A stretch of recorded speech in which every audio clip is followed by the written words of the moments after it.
Hello friends, स्वागत है आपका अपने ही यूट्यूब चैनल वीएन एजुकेशन में। तो फ्रेंड्स, आज हम लोग बिहार एसएससी एडिटोरिया का प्रैक्टिस सेट नंबर 5 देखने वाले हैं। कितना? प्रैक्टिस सेट नंबर 5 वॉल्यूम 1 का है ये। ध्यान देंगे 15 प्रैक्टिस सेट दे रखा है, इसमें टोटल 5 लगाने वाले हैं। 1 से लेकर 4 तक हम लोगों ने प्रैक्टिस कर लिया है।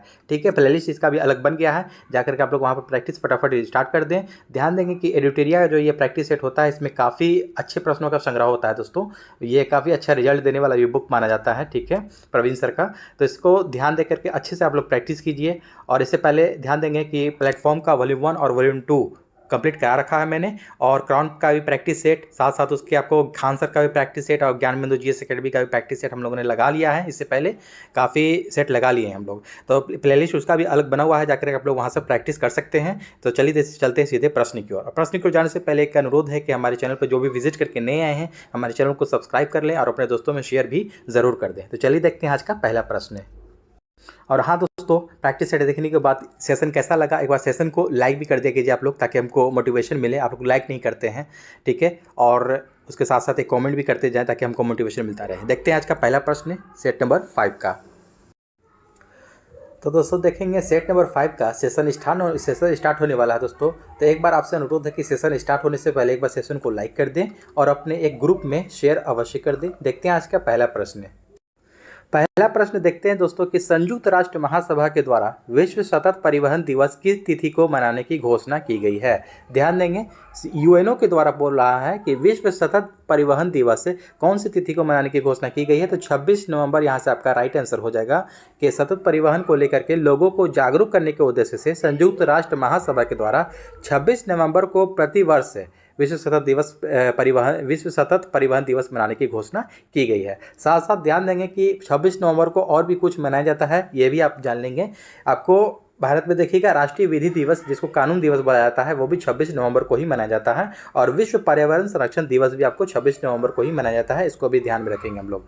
नेक्स्ट क्वेश्चन देखेंगे 2 नंबर यहाँ से कि ऑपरेशन उपलब्ध का संबंध किससे है। ऑपरेशन उपलब्ध का संबंध किससे है? तो ये आपको है आरपीएफ से। किससे है संबंधित? आरपीएफ से। आरपीएफ का रेलवे प्रोटेक्शन फोर्स होता है, railway protection force full form भी जान लेंगे। ठीक है, ये आपको ऑपरेशन उपलब्ध जो संबंधित है ये आरपीएफ से संबंधित है, इसको ध्यान में रखेंगे। रेलवे टिकट कालाबाजारी करने वालों की गतिविधियों पर अंकुश लगाने के उद्देश्य से रेलवे सुरक्षा बल के द्वारा ऑपरेशन उपलब्ध शुरू किया गया है। अगला प्रश्न देखेंगे 53वां दादा साहेब फाल्के पुरस्कार 2021 से किस अभिनेता या अभिनेत्री को सम्मानित किया गया है। तो काफ़ी इंपॉर्टेंट वीवीआई इसको लगा लेंगे आप लोग, वीवीआई प्रश्न लगा लेंगे। ठीक है, ये सब प्रश्न आ ही सकता है, क्वेश्चन में एकदम से आ सकता है। तो ये आपको वहीदा रहमान यहाँ से आपका राइट आंसर हो जाएगा। ऑप्शन नंबर यहाँ से डी आपका राइट हो जाएगा। ठीक है, 53वां दादा साहेब फाल्के पुरस्कार 2021 से जो है वहीदा रहमान को सम्मानित किया गया है। इससे पहले और भी हम लोग जान लेंगे। ठीक है, देखिएगा विनोद खन्ना को, इसमें देखिएगा विनोद खन्ना को आपको 2017 में दिया गया है। 2018 में मिला है दादा साहब फाल्के पुरस्कार अमिताभ बच्चन को। इनको कब मिला है याद रखेंगे, इनका भी इंपॉर्टेंट हो जाएगा। ये 2018 में इनको मिला कि अमिताभ बच्चन को 2018 में।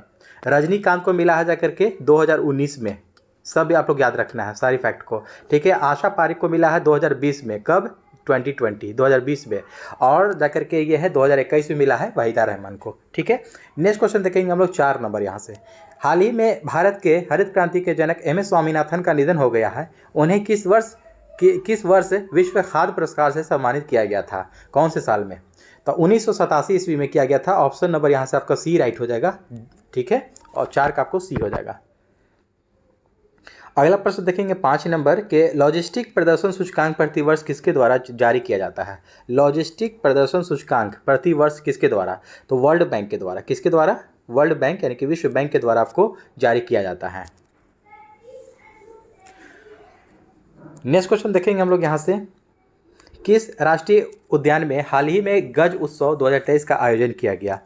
कौन सा? देखिएगा किस राष्ट्रीय उद्यान में हाल ही में गज उत्सव का 2023 का आयोजन किया गया? तो ये काजीरंगा राष्ट्रीय उद्यान। काजीरंगा राष्ट्रीय उद्यान में आपको किया गया। 6 का आपको राइट आंसर ऑप्शन नंबर यहाँ से बी हो जाएगा आपको।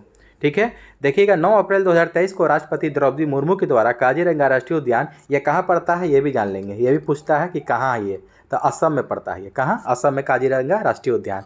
वहीं आपको जो है गज उत्सव 2023 का आयोजन किया गया था। मानस राष्ट्रीय उद्यान, ये भी आपको काजीरंगा, देखिएगा काजीरंगा राष्ट्रीय उद्यान जो है कि किसके लिए फेमस है, ये भी पूछता है प्रश्न। तो एक सींग वाला गेंडा के लिए फेमस है, ये भी याद रखेंगे। मानस, ये भी आपको असम में ही पड़ता है। नेक्स्ट क्वेश्चन देखेंगे हम लोग, 2023 में कितने व्यक्तियों को पद्म विभूषण पुरस्कार 2023 से सम्मानित किया गया है। देखिएगा पद्म विभूषण पूछ रहा है, तो ऑप्शन नंबर यहाँ से सी राइट हो जाएगा। टोटल 6 व्यक्ति को मिला है। कितने? टोटल 6 व्यक्ति को। अगला प्रश्न देखेंगे हम लोग 8 नंबर के, 15वां ब्रिक्स शिखर सम्मेलन 2023 का आयोजन कहाँ किया गया। 15वां ब्रिक्स शिखर सम्मेलन 2023 का आयोजन कहाँ किया गया है, तो दक्षिण अफ्रीका यानी कि साउथ अफ्रीका में किया गया है। नेक्स्ट क्वेश्चन है आपका कि संतोष ट्रॉफी 2023 के उप विजेता कौन है। ध्यान देंगे, संतोष ट्रॉफी 2023 के उप विजेता पूछ रहा है, यानी कि जो हारे। ठीक है, 9 का आपको राइट आंसर ऑप्शन नंबर यहाँ से बी हो जाएगा। ये उप विजेता है मेघालय, और जीता कौन है? कर्नाटक। इसको भी ध्यान रखेंगे, उप विजेता भी देखिए पूछ लेता है, और कर्नाटक जो जीता है विजेता भी पूछता है, और जो हारा वो भी पूछ देता है। देखिएगा मेघालय यहाँ से आपको राइट आंसर हो जाएगा, उप विजेता पूछ रहा है, और कर्नाटक जीता है। नेक्स्ट क्वेश्चन देखेंगे हम लोग, किस आईआईटी के द्वारा आज आब प्रहरी मोबाइल ऐप को लॉन्च किया गया है। आब प्रहरी मोबाइल ऐप को लॉन्च किया गया है कौन से आईआईटी के द्वारा। ऑप्शन नंबर ए यहाँ से राइट हो जाएगा, आईआईटी दिल्ली। ठीक है, ध्यान रखेंगे इसको। आईआईटी दिल्ली के द्वारा शहरी क्षेत्रों में जल जमाव की समस्या को निपटाने के लिए आब प्रहरी मोबाइल ऐप को जारी किया गया है। किस लिए? शहरी क्षेत्रों में जल जमाव की समस्या को से निपटने के लिए आईआईटी दिल्ली ने इसको लॉन्च किया है। Next question, the Indian metropolis पुस्तक के लेखक कौन है। देखिए काफ़ी अच्छे प्रश्न हैं। द इंडियन मेट्रोपोलिस के लेखक कौन है, तो फिरोज गांधी। कौन है? फिरोज गांधी इसके लेखक हैं। ऑप्शन नंबर बी यहाँ से आपका राइट हो जाएगा। नेक्स्ट क्वेश्चन देखेंगे, कोली लोक नृत्य का संबंध कौन से राज्य से है। ये कोली लोक नृत्य है, कौन सा राज्य से ये संबंध रखता है, तो 12 का ऑप्शन नंबर ए हो जाएगा। ये महाराष्ट्र राज्य से है। कहाँ से है? महाराष्ट्र राज्य से ये संबंध रखता है। अगला प्रश्न है, अंतर्राष्ट्रीय श्रम संगठन का मुख्यालय कहाँ स्थित है। अंतर्राष्ट्रीय श्रम संगठन का मुख्यालय ऑप्शन नंबर ए ही हो जाएगा यहाँ से, जेनेवा में है। कहाँ? जेनेवा में। जेनेवा कहाँ पड़ता है? स्विट्जरलैंड में, याद रखेंगे आप लोग। नेक्स्ट क्वेश्चन देखेंगे यहाँ से, कैगा परमाणु विद्युत गृह की स्थापना कब की गई थी। देखिएगा कैगा आपको जो है परमाणु विद्युत गृह है ये, इसकी स्थापना कब की गई थी। 14 का आपको राइट आंसर ऑप्शन नंबर यहाँ से सी हो जाएगा, 2000 में। ठीक है, पूरी 2000 में इसकी स्थापना की गई थी। कैगा कहाँ पड़ता है? कैगा आपको कर्नाटक में है, इसको ध्यान में रखेंगे। नेक्स्ट क्वेश्चन देखेंगे हम लोग 15 नंबर, चेकमेट, विशव तथा गैम्बिट शब्द का संबंध किस खेल से है। देखिएगा ये आपको शतरंज खेल से संबंधित है। 15 का आपको ऑप्शन नंबर बी हो जाएगा यहाँ से, शतरंज। ठीक है, देखिएगा चेकमेट, विशव और गैम्बिट शब्द ये आपको संबंधित है शतरंज खेल से। ठीक है, नेक्स्ट क्वेश्चन देखेंगे हम लोग, भारत में निम्नलिखित में से कौन राजकोषीय नीति निर्धारित करता है। तो राजकोषीय नीति कौन निर्धारित करता है, तो ये वित्त मंत्रालय करता है। ऑप्शन नंबर सी आपका यहाँ से राइट हो जाएगा, 16 का सी हो जाएगा आपका। अगला प्रश्न 17 नंबर हम लोग देखेंगे कि बजट एक के लेख पत्र है, तो ऑप्शन नंबर सी यहाँ से राइट हो जाएगा, सरकार की राजकोषीय नीति का। किसका? सरकार की राजकोषीय नीति का एक बजट लेख पत्र है। नेक्स्ट क्वेश्चन है, देखिएगा यहाँ से सूची 1 को सूची 2 से यहाँ पर मिलान करना है। तो ध्यान देंगे, ओपन जनरल लाइसेंस जो है ये आपको विदेशी व्यापार से आपको कनेक्ट हो जाएगा। ट्राइसेम आपको रोजगार से संबंधित है। ठीक है, थोक मूल्य सूचकांक आपको मुद्रास्फीति हो जाएगा, और नकदी रिजर्व अनुपात ऋण नियंत्रण हो जाएगा। तो ऑप्शन नंबर यहाँ से देखेंगे हम लोग क्या हो जाएगा, ऑप्शन नंबर ए ही यहाँ से राइट हो जाएगा इसका। अगला प्रश्न देखेंगे, भारत में पहली पंचवर्षीय योजना का आधार क्या था। बेस, ठीक है, भारत में पहली पंचवर्षीय योजना पूछ रहा है, तो 19 का आपको right answer option number A हो जाएगा दोस्तों, हेराल्ड डोमार मॉडल। ठीक है, पहला जो आपको योजना का जो आधार था, मॉडल था, हेराल्ड डोमार मॉडल पर ये आपको आधारित था, बेस था। ठीक है, इसकी आपको कब से कब चला था, 1951 से 56 तक। ये डेट भी याद रखेंगे, 1951 से 56 तक। और पीसी महालोबिस जो था ये आपको दूसरी पंचवर्षीय योजना का आधार था। ठीक है, अगला प्रश्न देखेंगे हम लोग यहाँ से, निम्नलिखित घटनाओं पर ध्यान दें तथा इन्हें काल क्रमानुसार व्यवस्थित कीजिए। तो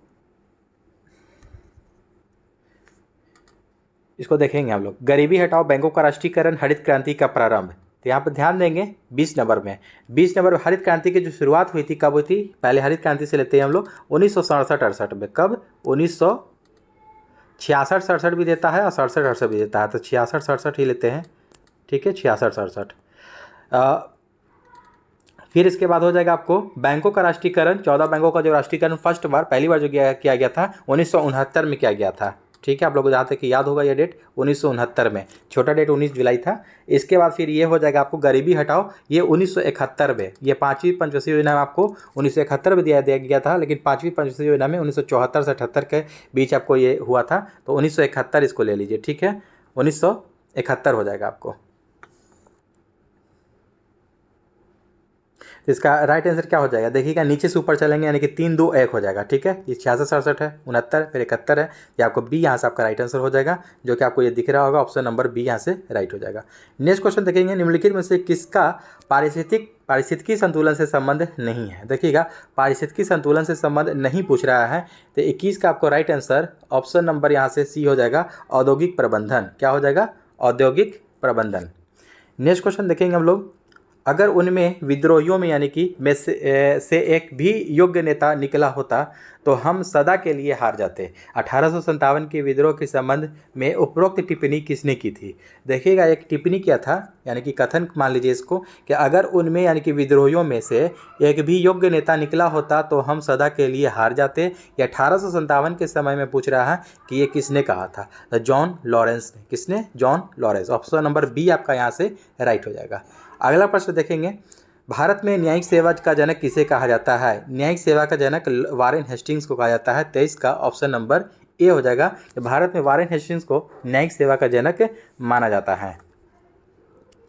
नेक्स्ट क्वेश्चन देखेंगे, निम्नलिखित में से किसने पटना सिटी में पीर अली के नेतृत्व में हुए विद्रोह को दबाया था। देखिएगा पीर अली के नेतृत्व में जो विद्रोह हुआ था पटना सिटी में, जो आपको इसको दबाया था, तो commissioner Taylor. Option number D आपको यहाँ से राइट हो जाएगा, जो कि 3 जुलाई 1857 ईस्वी को जो ये क्रांति हुआ था, जो उसमें पटना सिटी के एक पुस्तक विक्रेता थे। ये क्या थे, ये पुस्तक विक्रेता थे पीर अली। ठीक है, पीर अली एक पुस्तक विक्रेता थे, कि इन्हीं के नेतृत्व में अंग्रेजों के विरुद्ध संघर्ष प्रारंभ हुआ।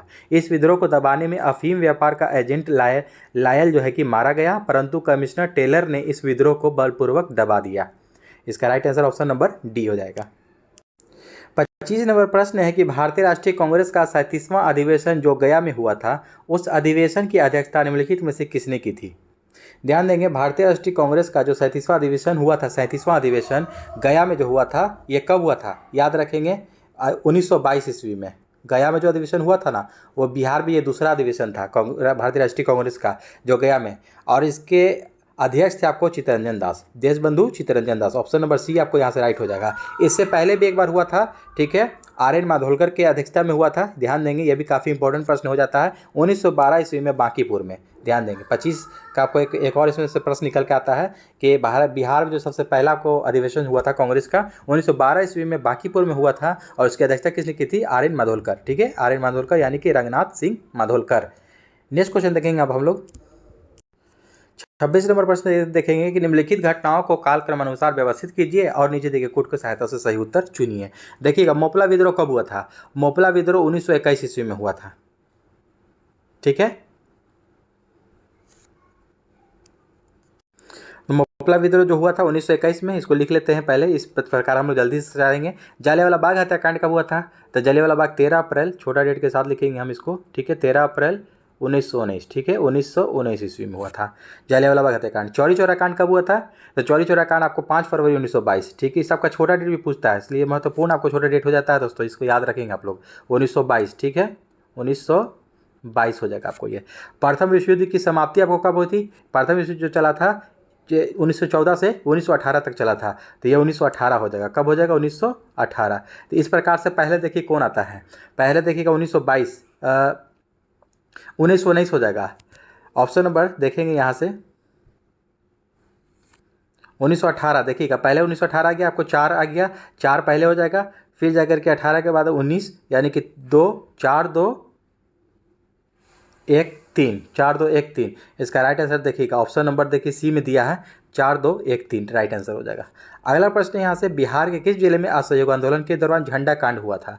देखिएगा झंडा कांड जो हुआ था आपको बिहार के किस जिले में असहयोग आंदोलन के दौरान हुआ था, ये आपको भागलपुर में हुआ था। कहाँ, भागलपुर में। 27 का right answer option number C हो जाएगा यहाँ से आपका। 1922 में देखिएगा फरवरी 1922 में भागलपुर में झंडा कांड हुआ था। इसमें भागलपुर में औद्योगिक प्रदर्शनी के दौरान यहाँ के ठेकेदारों ने राष्ट्रीय झंडा का प्रयोग किया, जिस पर ब्रिटिश अधिकारियों ने आपत्ति जताई थी। हालांकि इस मामले को अहिंसक तरीके से सुलझा लिया गया था। नेक्स्ट क्वेश्चन देखेंगे हम लोग, अकबर के द्वारा किए गए कार्यों का सही कालक्रम अनुसार व्यवस्थित कीजिए। इनमें से देखिएगा 28 का आपको राइट आंसर ऑप्शन नंबर यहाँ से देखेंगे हम लोग, देखिएगा ऑप्शन नंबर यहाँ से आपका राइट आंसर सी हो जाएगा यहाँ से दोस्तों, ठीक है, सी आपका राइट हो जाएगा। देखिएगा दास प्रथा का जो अंत हुआ था 1562 ईस्वी में हुआ था, ठीक है, 1562 में दास प्रथा का अंत। फिर उसके बाद तीर्थ यात्रा कर की समाप्ति की थी उन्होंने 1563 ईस्वी में, तीर्थ यात्रा कर की समाप्ति 1563 में। फिर जजिया कर की समाप्ति 1564 ईस्वी में। फिर आपको दहसाला प्रणाली के लागू किया था 1582 ईस्वी में, दहसाला प्रणाली लागू करना 1582 ईस्वी में। ऑप्शन नंबर सी आपको यहाँ से राइट हो जाएगा। अगला प्रश्न देखेंगे, दारा शिकोह किस सूफी मत से प्रभावित था? दारा शिकोह जो था आपको ये कौन से सूफी मत से प्रभावित था? तो ये कादरी संप्रदाय से। किससे? कादरी संप्रदाय से। ऑप्शन नंबर बी यहाँ से आपको राइट हो जाएगा। दारा शिकोह जो है कि कादरी संप्रदाय से प्रभावित था। कादरी सिलसिले के प्रमुख संत मुल्लाह इनके आध्यात्मिक गुरु थे। दारा शिकोह ने उपनिषदों का अनुवाद सिर-ए-अकबर के नाम से किया था। 30 नंबर प्रश्न देखेंगे कि निम्नलिखित में से कौन सा हड़प्पाकालीन नगर 3 भागों में विभाजित था? देखिएगा हड़प्पाकालीन नगर 3 भाग में विभाजित था, कौन? तो धौलावीरा। ऑप्शन नंबर यहाँ से सी आपका राइट हो जाएगा। धौलावीरा जो था आपको ये 3 भाग में विभाजित था। एक था आपको दुर्ग भाग, देखिएगा एक था आपको दुर्ग भाग, ठीक है, एक आपको पहला भाग था दुर्ग भाग में, दूसरा था आपको मध्यम भाग, मध्यम, ठीक है, मध्यम भाग, एक मध्यम भाग में था, और एक था आपको निचला नगर, ठीक है, एक क्या कहलाता था? मध्यम भाग के बाद एक निचला नगर कहलाता था। ये 3 भाग में आपको बटा हुआ था, कौन? धौलावीरा, ठीक है। धौलावीरा कहाँ पड़ता है? गुजरात में, ध्यान रखेंगे, धौलावीरा गुजरात में पड़ता है। वहीं देखिएगा, जान लीजिएगा कि सिंधु सभ्यता काल का ही आपको नगर है लोथल, ये आपको बंदरगाह था। लोथल और सुतकुद्दा 2 जगह आपको ये बंदरगाह है, इसको ध्यान में रखेंगे, ये भी प्रश्न पूछता है। वहीं पूछ देगा कि लोथल आपको कौन सी नदी के किनारे बसा है? लोथल आपको भोगवा नदी के किनारे। बनवाली कौन सी नदी के किनारे? रंगोई नदी के किनारे। कालीबंगा कौन सी नदी के किनारे बसा है? घग्गर नदी के किनारे। सभी को याद रखना है।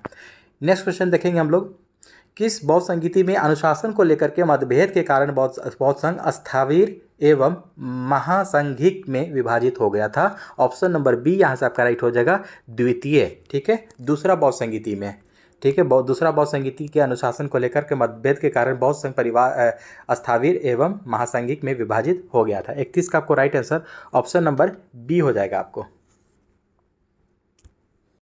नेक्स्ट क्वेश्चन होगा कि मौर्य काल में संस्था एवं संचार का संबंध निम्नलिखित में से किससे था? ध्यान देंगे, संस्था एवं संचार का जो संबंध था किससे था? मौर्य काल में पूछ रहा है। ये आपको गुप्तचर व्यवस्था थी। ये क्या थी? गुप्तचर व्यवस्था। 32 का आपको सी राइट आंसर हो जाएगा। मौर्यकालीन प्रशासन में संस्था एवं संचार जो थी आपको ये गुप्तचर व्यवस्था थी। गुप्तचर संस्था से संस्था जो है कि संस्था के अंतर्गत क्या होता था? ठीक है, संस्था जो था, संस्था के अंतर्गत गुप्तचर एक स्थान पर रह करके, और संचार जो था, संचार के अंतर्गत गुप्तचर एक स्थान से दूसरे स्थान तक घूम करके अपना कार्य करते थे। ये आपको प्रश्न लूसेंट में भी दिया हुआ है, आप लोग पढ़े होंगे तो जानते होंगे, ठीक है। ऑप्शन नंबर सी यहाँ से राइट हो जाएगा। नेक्स्ट क्वेश्चन है आपको, मेगास्थनीज के द्वारा भारतीय समाज को 7 वर्गों में बांटा गया। निम्नलिखित में से कौन 7 वर्गों में सम्मिलित नहीं था?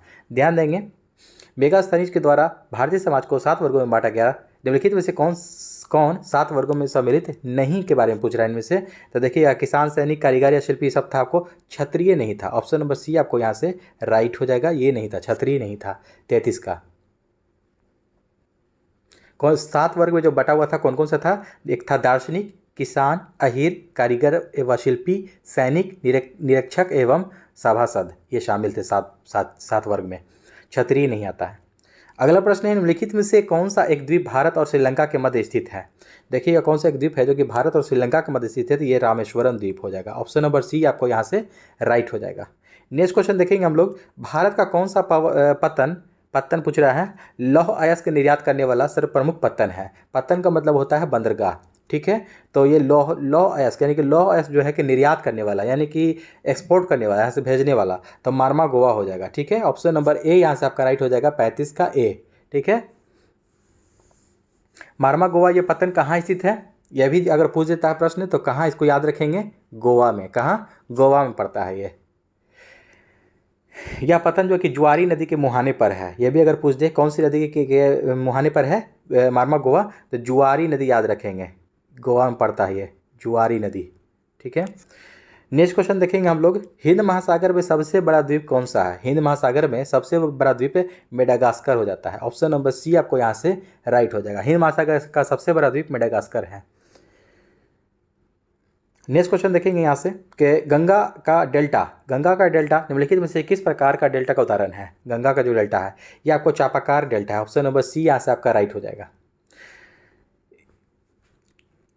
नेक्स्ट क्वेश्चन देखेंगे यहाँ से कि आल्प्स पर्वत के उत्तरी ढाल के सहारे स्विट्जरलैंड में बहने वाला स्थानीय पवन कौन सा है?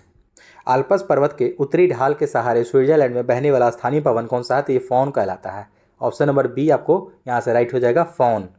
ठीक है, जो कि फॉन जो है कि आपको आल्प्स पर्वत के उत्तरी ढाल से सारे फॉन स्विट्जरलैंड में बहने वाला स्थानीय पवन है ये, जो कि ये गर्म एवं शुष्क पवन है। कैसा है? गर्म एवं शुष्क पवन है ये फॉन। नेक्स्ट क्वेश्चन देखेंगे हम लोग, भूकंप का सर्वाधिक प्रभाव पर होता है यानी कि किस पर होता है? 39 का right answer option number A हो जाएगा, अधिकेंद्र पर। ठीक है, अधिकेंद्र पर सर्वाधिक प्रभाव होता है। 40 नंबर प्रश्न है कि निहारिका क्या है? यह एक आपको तप्त गैस का बादल है, निहारिका। याद रखेंगे 40 नंबर का सही उत्तर ए हो जाएगा। यह निहारिका एक तप्त गैस का बादल है। इसमें धूल, हाइड्रोजन गैस, हीलियम गैस और अन्य आयन की वृत्त प्लाज्मा गैस उपस्थित है। नेक्स्ट क्वेश्चन देखेंगे हम लोग, यहाँ से देखिएगा सूची को सूची 2 से मिलान करना है। देखिएगा वन्य जीव अभ्यारण्य दे रखा है और राज्य यहाँ पर कौन से राज्य में पड़ता है। ठीक है, इसको मिलान करते हैं। नामदफा ये अरुणाचल में पड़ता है। ठीक है, पेरियार केरल में पड़ता है, बांदीपुर कर्नाटक में पड़ता है, लामजाओ किबू लामजाओ मणिपुर में पड़ता है।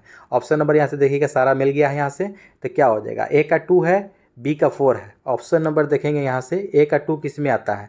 ए का 2 बस एक में ही पड़ रहा है, तो ऑप्शन नंबर ए ही यहाँ से आपका राइट हो जाएगा। नेक्स्ट क्वेश्चन देखेंगे, निम्नलिखित में से कौन सी महत्वपूर्ण विशेषता संघीय सरकार की है? संघीय सरकार की महत्वपूर्ण विशेषता कौन सी है? 42 का आपको राइट आंसर देखेंगे हम लोग, क्या हो जाएगा?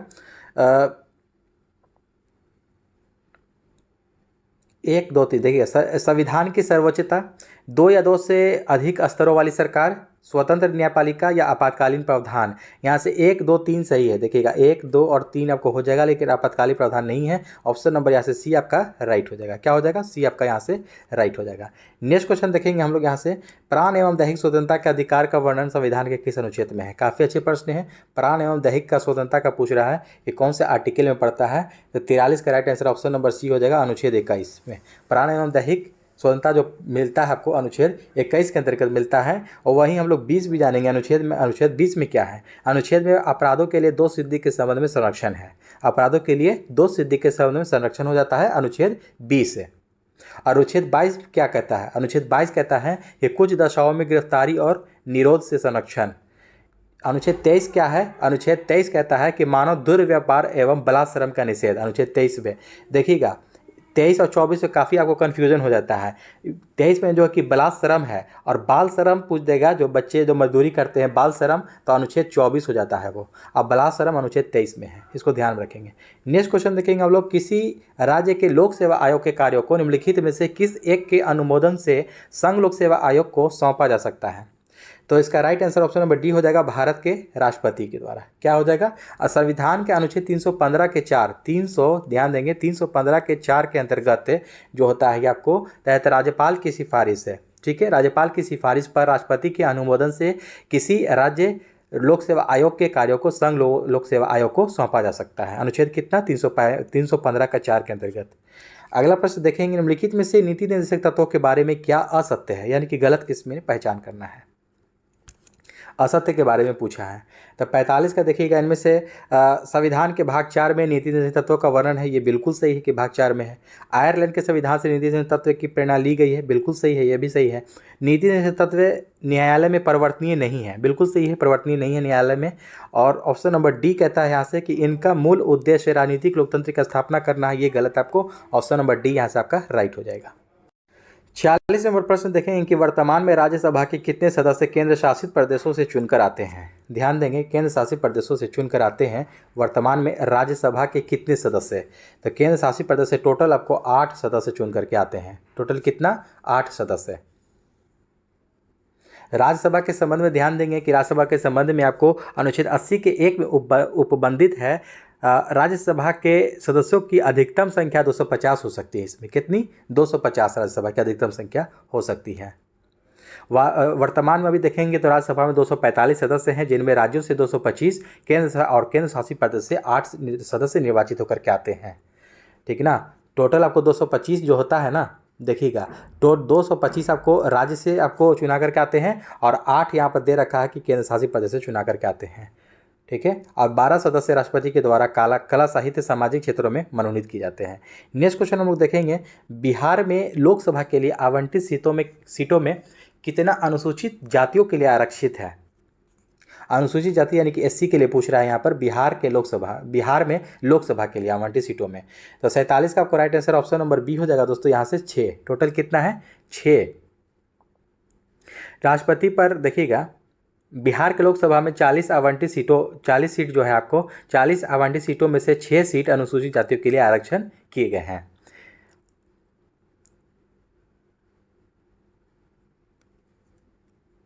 और साथ साथ ये भी जानेंगे दोस्तों कि 6 सीट जो आपको 6 सीटें आवंटित किए गए हैं बिहार के लोकसभा में अनुसूचित जातियों के लिए, एससी के लिए। वहीं पूरा लोकसभा में अगर पूछ देगा तो लोकसभा में आपको अनुसूचित जाति के लिए टोटल आपको 84 सीट है एससी के लिए, और एसटी के लिए आपको 47 सीट आपको हो जाता है। टोटल मिला करके आपको जोड़ करके कभी पूछ देता है तो 7 4 11 और 8 4 12 1 13 यानी कि टोटल 131। ठीक है, टोटल 131 सीट हो जाता है एससी और एसटी को मिला करके लोकसभा में।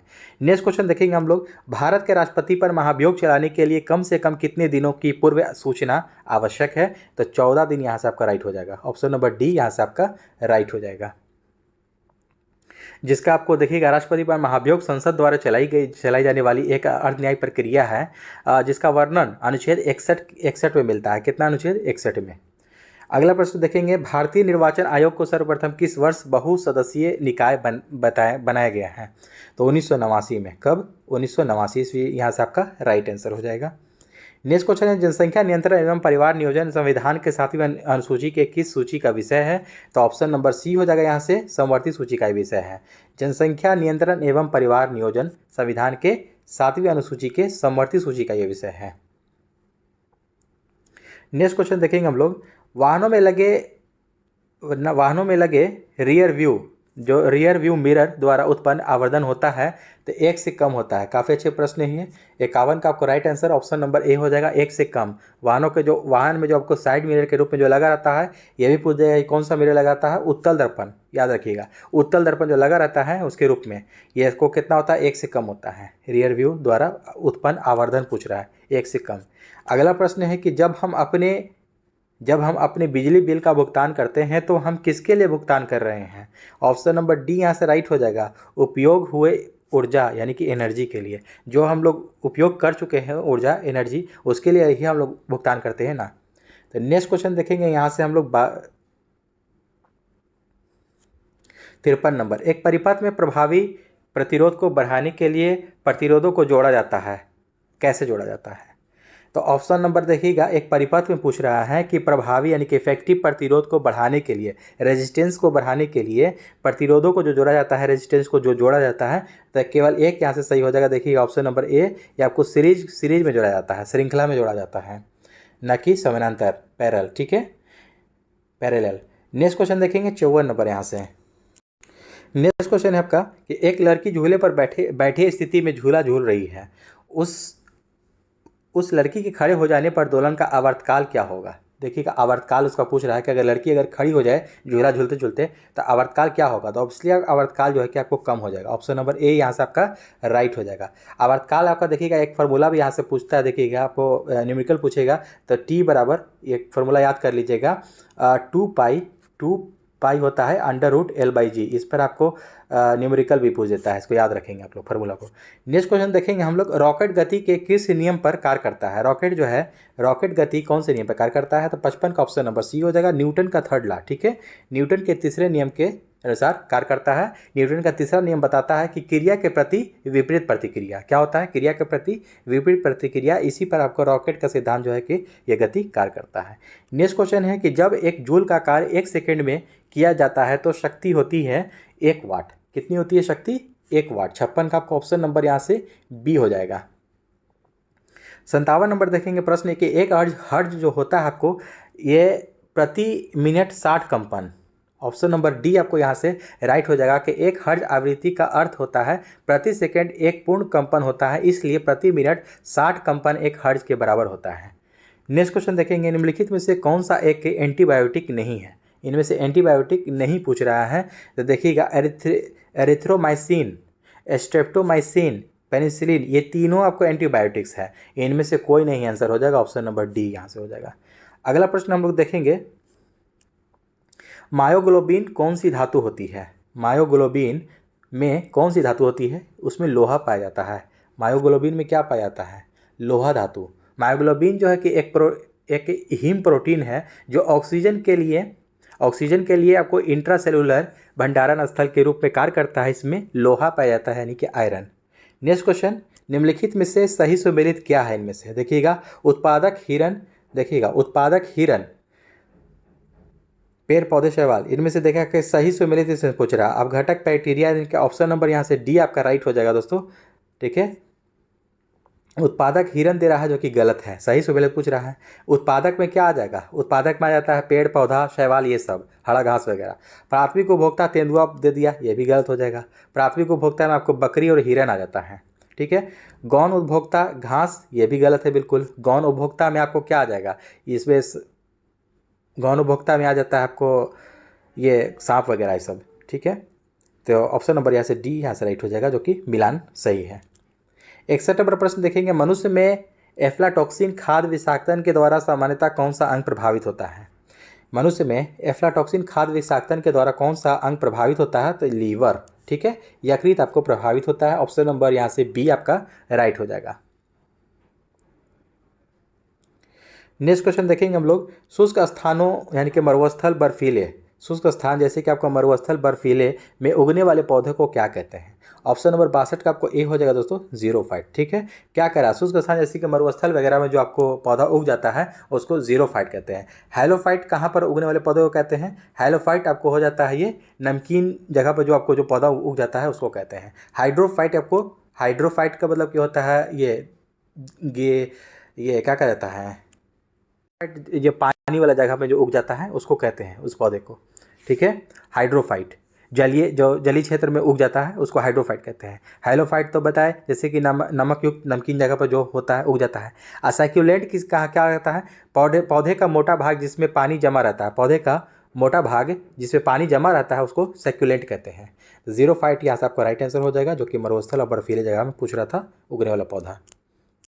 63 नंबर प्रश्न है कि टाइफाइड तथा कॉलेरा उदाहरण है, किसका उदाहरण है? टाइफाइड और कॉलेरा किसका उदाहहरण है? ऑप्शन नंबर बी यहाँ से राइट हो जाएगा, जलजन्य रोगों का उदाहरण है टाइफाइड और कॉलेरा। 63 के बाद आपको 64 नंबर प्रश्न आता है कि मानव आंखें किस तरंग दैर्ध्य की प्रकाश में सबसे सहूलियत अनुभव करता है? मानव जो आँख है हमारी किस तरंगदैर्ध्य के प्रकाश में सबसे सहूलियत अनुभव करता है? तो 5500 एंगस्ट्रॉम। ठीक है, ये एंगस्ट्रॉम का साइन है। ठीक है, ऑप्शन नंबर बी यहाँ से आपका राइट हो जाएगा, 5500 एंगस्ट्रॉम। मानव आंखें जो होती हैं जब आपको पीला हरित रंग प्रकाश सबसे आराम से देखता है। कौन सा रंग? आपको पीला हरित रंग प्रकाश, इसका रंग का प्रकाश का तरंगदैर्ध्य जो होता है आपको इसमें आपको पीला हरा रंग आ जाता है। इसको याद रखेंगे, पीला हरा रंग, ये आपको 5500 एंगस्ट्रॉम से हो जाता है। नेक्स्ट क्वेश्चन देखेंगे हम लोग, सौर ऊर्जा एटीपी में बदलती है किसको?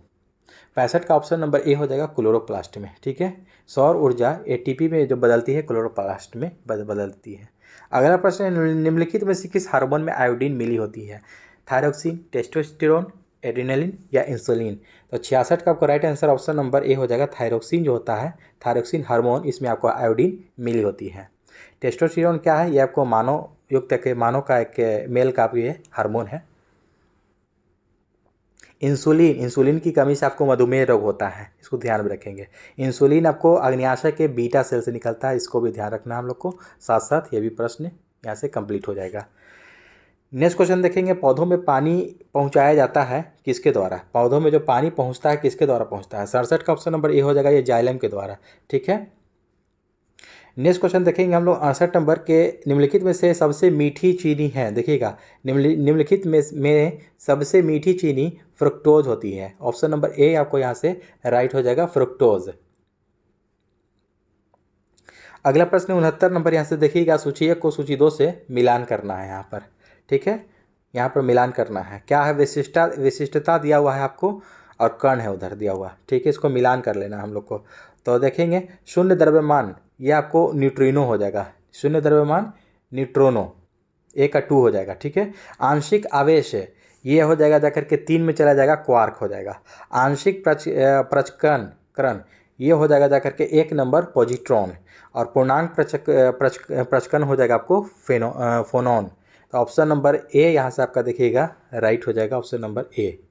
अगला प्रश्न है, निर्वात में ध्वनि की गति कितनी होती है। निर्वात में यानी कि वैक्यूम पूछ रहा है कि ध्वनि की जो स्पीड होती है कितनी होती है। तो निर्वात में जो 70 का देखिएगा, इनमें से डी हो जाएगा, क्योंकि निर्वात में आपको ध्वनि की गति जो है कि शून्य होती है, कि क्या होती है, शून्य। निर्वात में आपको ध्वनि की गति नहीं हो पाती है, ठीक है। निर्वात में आपको प्रकाश की चाल होती है 3.26 × 10⁸ मीटर पर सेकेंड, इसको ध्यान में रखेंगे। नेक्स्ट क्वेश्चन देखेंगे हम लोग, 71 नंबर प्रश्न है कि निम्नलिखित में से कौन सा मूल तत्व है इनमें से। तो हीरा जो है आपको इसमें से एक मूल तत्व है। ध्यान दीजिएगा कि निम्नलिखित में से कौन सा विस्फोटक नहीं है, इनमें से कौन सा विस्फोटक नहीं पूछ रहा है। तो देखिएगा TNT, ट्राइनाइट्रोटोल्यूइन, ये आपको विस्फोटक है। ट्राइनाइट्रोग्लिसरीन TNG, ये भी एक विस्फोटक है। नाइट्रोक्लोरोफॉर्म, ये विस्फोटक नहीं है। साइक्लोट्राइमिथाइलिन ट्राइनाइट्रोमाइन, ये आपको RDX का ही ये वैज्ञानिक नाम है, यह भी आपको विस्फोटक है। ऑप्शन नंबर सी आपको यहाँ से राइट हो जाएगा, ये विस्फोटक नहीं है। नेक्स्ट क्वेश्चन आपको, फायर अलार्म निम्नलिखित में से किसका उपयोग किया जाता है फायर अलार्म में। तो photo cell, option number C आपको यहाँ से राइट हो जाएगा। फायर अलार्म में फोटो सेल का उपयोग किया जाता है, इसे फोटो इलेक्ट्रिक सेल भी कहते हैं, जो प्रकाश ऊर्जा को विद्युत ऊर्जा में परिवर्तित कर देता है। नेक्स्ट क्वेश्चन देखेंगे, पुलिस के द्वारा नशे में गाड़ी चलाने वाले की सांस की जाँच के लिए फिल्टर पेपर पर क्या होता है। देखिएगा filter paper, option number A हो जाएगा, पोटेशियम डाइक्रोमेट सल्फ्यूरिक अम्ल। क्या होता है, पोटेशियम डाइक्रोमेट सल्फ्यूरिक अम्ल होता है। शराब पीकर जो वाहन चलाते हैं ना, वो श्वास परीक्षण में यातायात पुलिस के द्वारा फिल्टर पेपर पर पोटेशियम डाइक्रोमेट सल्फ्यूरिक अम्ल का प्रयोग किया जाता है। इस किट के समक्ष वाहन चालक का श्वसन परीक्षण किए जाने की यदि तीव्र सिरके जैसे गंध आती है तो इसका तात्पर्य है कि चालक शराब पी रखी है, ठीक है ना। यही इसी से आपको जांच पर पता चल जाता है। नेक्स्ट क्वेश्चन देखेंगे हम लोग 75 नंबर, जो कि इस सेट का अंतिम प्रश्न है। बादल और वायुमंडल का तैरना किस कारण होता है। ऑप्शन नंबर आपको यहाँ से डी राइट हो जाएगा, श्यानता के कारण ये तैरता है, ठीक है, श्यानता। बादल और वायुमंडल आकाश में श्यानता के कारण तैरते हैं। बादल और वायुमंडल भाप के छोटे कणों से बने होते हैं, इसका वेग कम होने के कारण वायु की दिशा में बह जाते हैं, जिसे तैरता हुआ दिखता है, ठीक है, जो बादल जो तैरता हुआ दिखता है, तो ये श्यानता के कारण होता है। तो दोस्तों आई होप कि आज का विश्लेषण अच्छा लगा तो मेरे चैनल को सब्सक्राइब कर लीजिए और अपने दोस्तों में भी शेयर ज़रूर कर दीजिए। तो मिलते हैं एक और नेक्स्ट सेट में। जय हिंद।